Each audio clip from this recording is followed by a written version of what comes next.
कोई इस तरह की हरकत करेगा कि पूरी ट्रेन को 440 लोगों को यरगमाल बना लिया। जो 33 वहां पर मौजूद थे, कार्रवाई सिर्फ उनकी नहीं थी। भाई हम भी हाथों में चूड़ियां पहनकर नहीं बैठे हैं, अपने मुल्क में अपने लोगों का दिफा हम कर सकते हैं। वो कह रहे हैं कि जी ये दहशतगर्द जमा कैसे हो जाते हैं, हम तो 5 लोग कहीं जमा हो जाएं तो पुलिस शैल और डंडे लेके पीछे पड़ जाती है। इस वक्त जो सूबा सबसे ज्यादा दहशतगर्दी का शिकार है ना, वो खैबर पख्तूनख्वा है। हर मामले के अंदर एक सियासी जमात वो अपना कोई ना कोई ऐसा पॉइंट लेके आ जाती है कि यार पे तर्ज भी आता है कि यार इनको इलाज की जरूरत है। अब महारंग बलोच के खुद 2 भाई बीएलए के कमांडर्स हैं। भाई उस वक्त भी केपीके में आपकी हुकूमत थी जब सानेहा एपीएस हुआ था, वहां कैसे जमा हो गए थे? कैसे हो गए थे? मतलब इंडियन मीडिया और पाकिस्तान तहरीक इंसाफ ये एक पेज पर थे एक ही इस जुबान पूरे है। ऑपरेशन के अंदर।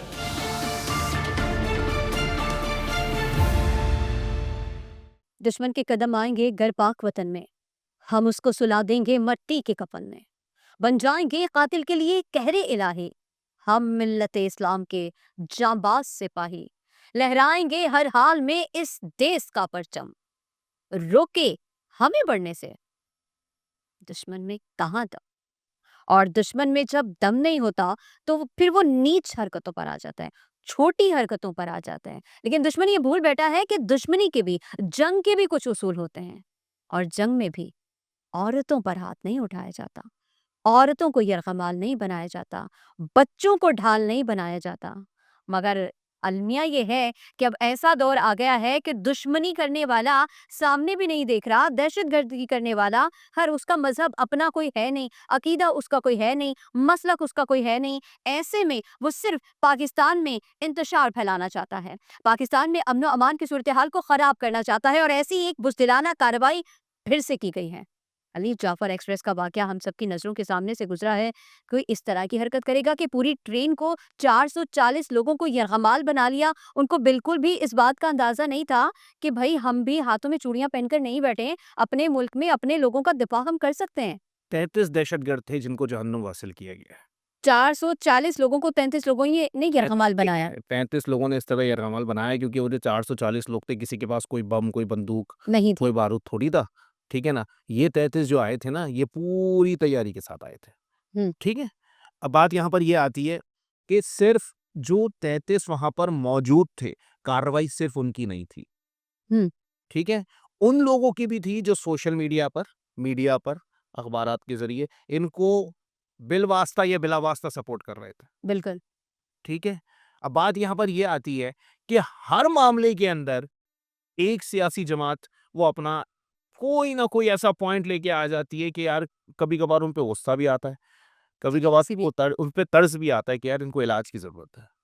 और कभी-कभार जो है ना उन पे क्या बोलूँ मैं, और मतलब हँसी भी आती है कि यार ये क्या लोग हैं यार? मतलब इस साहनी के ऊपर कायदे हिज़्ब इख्तिलाफ कौमी असेंबली उमर अय्यूब साहब, यार कम से कम आपको तो ऐसी बात नहीं करनी चाहिए थी यार, अपने बाप-दादा की कुर्बानियों का कुछ तो एहसास करो यार। अय्यूब खान की जो है वो नस्ल से, और उसके बावजूद भी जो है वो ये इस तरह की बातें कर रहे हो। वो कह रहे हैं कि जी ये दहशतगर्द जमा कैसे हो जाते हैं? हम तो 5 लोग कहीं जमा हो जाएँ तो पुलिस शैल और डंडे लेके पीछे पड़ जाती है। अब मैं थोड़ा-सा इनको बताऊँ? एक ज़िक्र हुआ जब ऑपरेशन कंप्लीट हुआ तो एक ज़िक्र हुआ एक जगह का कि तमाम जो बाज़ियाब होने वाले लोग हैं उनको कहाँ पहुँचा दिया गया? मच पहुँचा दिया गया। मच। मच, ठीक है? ये बलूचिस्तान का वो इलाका है जिसके अंदर इमरान खान साहब के दौर में जब बानी पीटीआई जो है वो प्राइम मिनिस्टर थे, तो उनके दौर के अंदर 7 मज़दूरों को 20 लोगों ने आके और वहीं उनके कमरे के अंदर ज़िबह कर दिया था। ठीक है ना? यार अब हम लोग ये पूछते हैं कि उमर अय्यूब साहब, वो 20 क्या आपके रिश्तेदार थे जो उनको आपने जमा होने दिया था? ठीक है? इस वक़्त जो सूबा सबसे ज़्यादा दहशतगर्दी का शिकार है ना, वो खैबर पख्तूनख्वा है। और खैबर पख्तूनख्वा में हुकूमत पीटीआई की है। पीटीआई क्या। ठीक है? उनको लाके बसाने, ख्वाजा आसिफ साहब का स्टेटमेंट अभी आया है। ठीक है? उनको बसाने के लिए जो है वो बाकायदा मंसूबा बनाया गया था। और उन्होंने कुछ साबिक फौजी अफ़सरान का भी नाम लिया कि वो भी इसमें इन्वॉल्व थे। ठीक है? अब बात यहाँ पर ये आती है कि चलो मंसूबा था, इन्होंने लाके यहाँ पे बसा दिया। वो ही लोग अब इनकी गली की हड्डी बने हैं। ऐसे ही। ठीक है? ये जो हमला हुआ ना, ये 17 टनल्स हैं इस पूरे, जो यहाँ से कोयटा से और पेशावर इनका आखिरी स्टॉप था। 17 टनल्स हैं। 10वें टनल पे इन लोगों ने जो है वो निशाना बनाया है ट्रेन को। ठीक है जी। अब बात यहाँ पर ये आ जाती है कि बलोच लिबरेशन आर्मी, ठीक है, लापता अफराद का केस सिंध हाई कोर्ट में भी मौजूद है, ठीक है, सुप्रीम कोर्ट के अंदर भी मौजूद है, बिल्कुल। ठीक है। और उसके बावजूद भी 4 लापता अफराद की फहरिस्त के अंदर 4 लोगों का नाम था। जब कराची स्टॉक एक्सचेंज के ऊपर हमला हुआ था ना, उसमें वो चारों मौजूद थे, चारों मौजूद थे। ठीक है। महारंग बलूच, ठीक है, सबसे ज्यादा खातून अगर कोई सपोर्ट हो रही है इस वक्त पाकिस्तान तहरीक इंसाफ के पेज के ऊपर, तो वो महारंग बलोच है, ठीक है। अब महारंग बलोच के खुद 2 भाई बीएलए के कमांडर्स हैं। ये खुद बाकायदा बैठकर सरफराज भुगती साहब बता चुके हैं, बता चुके। ठीक है ना, कि महारंग के 2 भाई बाकायदा बीएलए के कमांडर हैं। यहाँ पर एक माइंडसेट ऐसा क्रिएट कर दिया गया है कि अगर आर्मी ने कुछ अच्छा काम भी किया है ना, तो आप उसको नेगेटिव पहलू से जो है वो उसको उजागर करो कि 35 जमा कैसे हो गए। भाई उस वक्त भी केपीके में आपकी हुकूमत थी जब सानेहा एपीएस हुआ था, वहां कैसे जमा हो गए थे? कैसे हो गए थे? सोचने वाली बात है ना। अब क्या इनके दौर के अंदर दहशतगर्दी के वाकयात नहीं हुए? बिल्कुल हुआ है। फैसल वाडा साहब उन दिनों इन्हीं के सेनेटर थे जो जैकेट और पिस्टल लेके जो है वो पहुंच गए थे पाकिस्तान स्टॉक एक्सचेंज के ऊपर। इन्हीं के दौर में हुआ ना वो।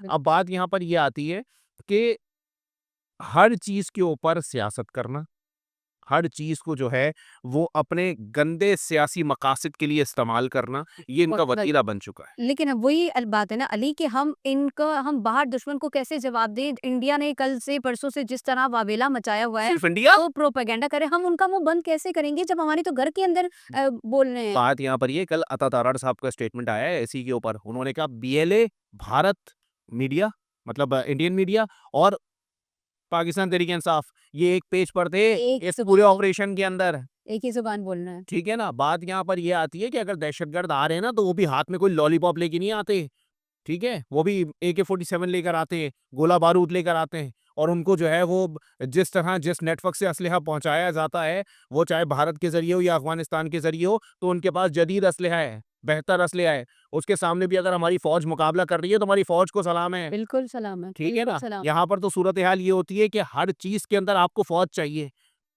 चले एक तसव्वुर कर लेते हैं, फौज नहीं है, एक दिन आप सुबह उठी और आपको पता लगा कि जी पाकिस्तान आर्मी नहीं है, ठीक है, आप घर से बाहर निकली, ठीक है, दहशतगर्दों का हमला हो गया, बचाने कौन आएगा? याजूज माजूज आएंगे, ठीक है।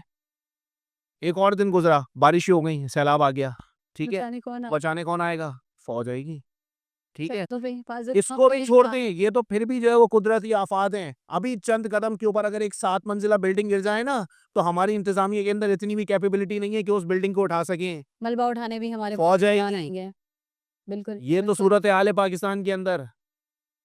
कौन आएगा जी? आरिफ अलवी साहब आएंगे जो 2 फीट के पानी के अंदर कश्तियां चलाया करते थे। ये तो सूरत हाल है इनकी। बिल्कुल बिल्कुल। बात यहाँ पर यह है कि हर चीज को जो है ना सियासत की नजर नहीं करना चाहिए। बात यहाँ पर ये असेंबली फ्लोर के ऊपर खड़े होके, अब देखिए मैं वो लैंग्वेज इस्तेमाल नहीं कर सकता इस वक्त इस कैमरे के सामने जो हम लोग बैक कैमरा इस्तेमाल करते हैं, वरना इसको हम रोना धोना नहीं कहते, इसको हम कुछ और ही कहते हैं। अब ये तो सूरत हाल इनके साथ हो गई है, ठीक है। अब आ जाते हैं बीएलए के ऊपर। देखिए बात यहाँ पर ये आती है कि बलोचों को हुकूक नहीं दिए जा रहे हैं, बलोचों को लापता किया जा रहा है, ठीक है। अब बात यहाँ पर ये आती है कि बलोच लापता का मैं पहले आपको क्लियर कर चुका हूँ, हो गया। ठीक है, कि पाकिस्तान स्टॉक एक्सचेंज के ऊपर जो हमला हुआ उसके अंदर 4 लोग मुलविस थे। जब चारों को ठिकाने लगाया गया, उनकी तफसीलात निकाली, तो वो चारों के चारों उस लिस्ट में लापता। शामिल थे जो लापता पे, ठीक है। अब यहाँ पर ये आता है कि बीएलए का नेटवर्क है, लेकिन सपोर्ट कौन कर रहा है? मुसलसल जो हमलावर थे ना, वो अफगानिस्तान में किसी से राब्ते में, राब्ते में थे। ठीक है। और अफगानिस्तान के इस वक्त खित्ते में 2 लोग सबसे बड़े हामी हैं, एक भारत मोदी, ठीक है, और दूसरे पाकिस्तान तहरीक इंसाफ, दोनों। ठीक है ना। तो ताने बाने तो मिल रहे हैं। ताने माने तो आ गए ना एक पेज के ऊपर। अब यहाँ सूरत हाल क्या पैदा होती है? खैबर खैबर 360 तो बन गया। बिल्कुल, एंगल 360 बन गया, वह 360 से ज्यादा ही बन गया ये, ठीक है। अब बात यहाँ पर ये आती है कि अली अमीन गंडापुर साहब कहते हैं मेरे लोगों का खून बह रहा है, मैं अफगानिस्तान से मुज़ाकरात करूंगा। किस हैसियत में भाई? तुम तो वजीर आला हो, वज़ीर आज़म। तुम्हारा काम ही नहीं है। मैं वफ्द भेजूंगा, ठीक है? उसके बाद दूसरी शख्सियत जो सामने आती हैं, वो आती है जी मौलाना फजल रहमान साहब। वो तो किसी से इजाज़त लेना भी ज़रूरी नहीं समझते, वो डायरेक्ट पहुँच जाते हैं वो अफ़गानिस्तान। ठीक है ना? अब बात यहाँ पर ये आती है कि भाई ऐसा क्या तुम लोगों को जो है वो उनसे हितवा है या ऐसी क्या मोहब्बत है तुम्हें अफ़गानियों से कि ये सूरत-ए-हाल में भी तुम लोग जो है वो किसी चीज़ को एक्सेप्ट करने के लिए तैयार नहीं हो। तुम लोग अली कहते हो बातचीत, अरे यार बातचीत का वक़्त गुज़र चुका। जानवर को मारने के लिए जानवर ही बनना पड़ेगा आपको। बनना पड़ेगा। लेकिन कहीं न कहीं ना एक साज़िश ये भी लग रही है कि जिस तरह ना वो कहते हैं ना कि अपने भी इसमें शामिल हो गए हैं और खुद ही घर को आग लगाने की कोशिशें की जा रही हैं। तो कहीं न कहीं इनकी ये साज़िश तो नहीं कि जिस तरह बांग्लादेश को अलग किया था, अब बलूचिस्तान को ये लोग वहीं पे फूट डलवाकर और सबके करके बलोचों को पाकिस्तान के खिलाफ, पाकिस्तानियों के खिलाफ करके दहशतगर्दी को परवान चढ़ा के ये वैसी ही कोई कार्रवाई करने वाले तो नहीं है? क्योंकि इंडिया तो शुरू दिन से यही इनकी चाहता है कि पाकिस्तान टूट जाए। इनकी 7 नस्लों की इतनी औकात नहीं है कि ये बलूचिस्तान को अलग कर सकें। बात सिर्फ यहाँ पर ये आती है बलोचों को हुकूक नहीं मिल रहे। कौन से? अनवारुल हक काकड़ साहब कौन थे? साबिक प्राइम मिनिस्टर हैं, निगरान प्राइम मिनिस्टर थे, ठीक हुँ, है? हुँ। अनवारुल हक काकड़ साहब बलोच थे, ठीक है? सरफराज भुगटी साहब निगरान सेटअप के अंदर वज़ीर दाखिला थे, ठीक है? कौन है? बलोच है। बलोच है, ठीक है? इसी तरह मुतअद्दिद लोग जो हैं वो कराची के अंदर भी हैं, ठीक है? इंटीरियर सिंध के अंदर भी हैं, सिंध में भी हैं, पंजाब में भी हैं, खैबर पख्तूनख्वा में भी हैं। अब बात यहाँ पर ये आती है कि अगर एक चीज़ को अपनी जागीर समझ के आप बैठ जाएँगे, हुँ। ठीक है? अब आप पंजाबी हैं, मैं महाजिर हूँ, ठीक है? अगर हमारे शनाख्ती कार्ड देख के जो है वो मामला को चलाया जाएगा कि भाई इसका कराची का जो है वो एड्रेस है, इसे ठोक दो, महाजिर है, ठीक है? आपका अगर आप जो है वो पंजाब का एड्रेस है, तो आपको इस बात पे मार दिया जाए कि आप पंजाबी हैं, ठीक है? अब यहाँ सूरत-ए-हाल क्या पैदा होती है कि सिर्फ़ आप रियासत के अंदर एक रियासत कायम करने की साज़िश कर रहे हैं, तो यही तो मैं कह रही हूँ कि साज़िश हो रही है। ठीक है? मैं वो उसी तरफ आ रहा हूँ, ठीक है? अब यहाँ सवाल क्या पैदा होता है कि जी पंजाब से अगर लोग जो है वो मज़दूरी के लिए वो कौन से तुम्हारे हुकूक तलब कर रहे हैं भाई? हुँ। सोचने वाली बात है। अगर मज़दूरी के लिए भी कोई आ रहा है ना, तो उसको भी अगर आप शनाख्ती कार्ड देखकर मार देंगे तो फिर क्या होगा? ठीक है ना? अब बात यहाँ पर ये आती है सानेह चिल्लास हुआ था आज से तकरीबन 12-15 साल पुरानी बात है। ठीक है? सानेह चिल्लास हुआ था। क्या हुआ था? बसें रोककर, शनाख्ती कार्ड देखकर देख-देख कर लोगों को उठा-उठा के दरिया में फेंक दिया गया। दरियाए चिल्लास के अंदर। ठीक है? यही सूरत-ए-हाल अब बलूचिस्तान के अंदर है। और एक चीज़ मैं आपको और भी बता दूँ, जब ये सानेहा हुआ था, तब भी खैबर पख्तूनख्वा के अंदर पीटीआई की हुकूमत थी।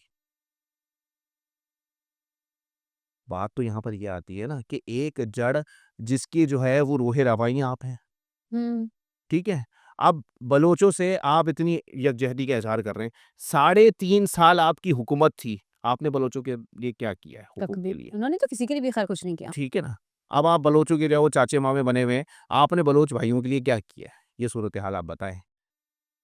सरफराज भुगटी साहब ने असेंबली के अंदर खड़े होके ये बात बोली है कि मुखबरी के नाम पर बलोचों को ही काटा गया है। अरे बलोच बड़ी गैरतमंद कौम है भाई। बिल्कुल। बलोचों का काम ही नहीं है कि वो बुजुर्गों को रोकें या फिर बहनों को रोकें, बच्चों को रोकें, खवातीन को रोकें और उनके ऊपर फायरिंग करें। ये बलोच रिवायत नहीं है। बलोचों की रिवायत देखनी है ना, जाके एक दफ़ा इंटीरियर बलूचिस्तान के अंदर देख कर आएँ। वो अपने मेहमानों को सर पे बैठाते हैं। बिल्कुल। यहाँ तो सूरत-ए-हाल ही अलग ही दिखाई दे रही है। इसका मतलब है ये वो माइंडसेट नहीं है। इसका मतलब है आप बलोच ही नहीं हो। अगर आप उस गैरत का मुज़ाहिरा नहीं कर रहे हो, तो तो फिर आप बलोच नहीं हो, बलोच नहीं हो, सही हो गया। ठीक है? अब आप एक गुमराह तबका हो, ठीक है? जिसको जहाँ से हड्डी मिलती है ना, आप वहाँ चुगने पहुँच जाते हो। लेकिन अली ये देखें ना, अगर खेल के मैदान के की बात हो, तो उसमें मुलव्विस कौन है?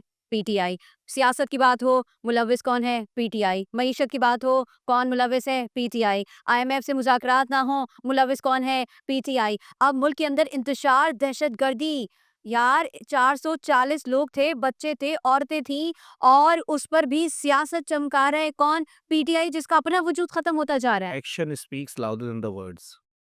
ये एक जा मिसाल दी जाती है, ठीक है? अब बात ये है कि एक वक़्त ऐसा भी था रिजीम चेंज के बाद कि इमरान खान साहब के ही एक कारकुन ने कहा था कि खान नहीं तो पाकिस्तान नहीं, ठीक है? वो सिर्फ़ उसने कहा था, उसके ऊपर एक पूरा माइंडसेट था जो अब इम्प्लीमेंट किया जा रहा है इम्प्लीमेंट पाकिस्तान किया के। जा रहा है। ठीक है ना? कि खान नहीं तो पाकिस्तान नहीं, तो ये लोग किसी भी हद तक जाने के लिए तैयार हैं। सही, सही, ठीक है? सही। अमेरिका में पाकिस्तान की सिफारती जो कोशिशें हैं या सिफारती जो ताल्लुकात हैं, उनको सबोताश करने के लिए इन्होंने वहाँ लॉबिंग फर्म हायर की हुई है। ठीक है?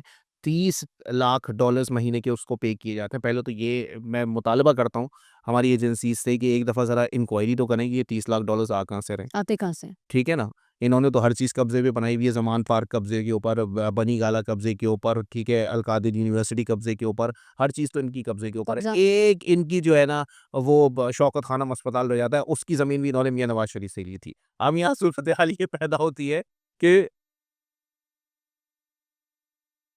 बहुत ज़रा आगे निकल गई, लेकिन बात यहाँ पर ये आती है कि मैं इन्होंने सिफारती सतह पर पाकिस्तान को नुकसान पहुँचाने के लिए लॉबिंग फर्म हायर की थी। उसके बाद अब जो है वो एक मुशीर है डोनाल्ड ट्रंप का, जो इस वक़्त सबसे बड़ा इसराइल का हामी है, ठीक है? और वो मुसलसल जो है वो ट्वीट किया जा रहा है, free Imran Khan, free Imran Khan, free Imran Khan. तो अब ताने-बाने कहाँ से मिलते हैं ये आप खुद देख लीजिए। बिल्कुल, बिल्कुल। अ, बड़ा अफ़सोसनाक ये टचने ही रह गई है वैसे गुफ्तगू के अंदर, लेकिन फिर भी खैर टाइम खत्म हो गया यार। बिल्कुल, बड़ा अफ़सोसनाक ये सानहा हुआ, लेकिन शुक्र अल्हम्दुलिल्लाह कि हमारी फ़ौज, हमारे जवान इस मुल्क के अज़्म के लिए, इस मुल्क की हिफ़ाज़त के लिए हमा वक़्त तैयार बैठे रहते हैं और 4 जवानों ने जाम शहादत नोश किया है। इस ऑपरेशन से पहले जो 21 लोग जो इन दहशतगर्दों की बर्बरियत का निशाना बने थे, उनके लिए भी हम दुआ कर सकते हैं, अल्लाह पाक उनके दर्जात बुलंद करे। लेकिन इस ऑपरेशन के दौरान किसी को उन्होंने कोई तकलीफ़ नहीं होने दी हमारी फ़ौज ने, और जो 33 दहशतगर्द थे, सबको जहन्नुम वासिल किया है। लिहाज़ा जितने भी दुश्मन हैं ना, वो इस बात को याद रखें कि हम सोए हुए नहीं हैं। और इतना याद रखिएगा कि अगर आप पाकिस्तान को तोड़ने की कोशिश कर रहे हैं, तो ये कोशिशें आप करते रहिए। इसी कोशिश में इंशाल्लाह आपका खात्मा हो जाएगा। इसी के साथ पॉडकास्ट का वक्त खत्म होता है। मुझे और अली को दीजिए इजाज़त। अल्लाह हाफ़िज़।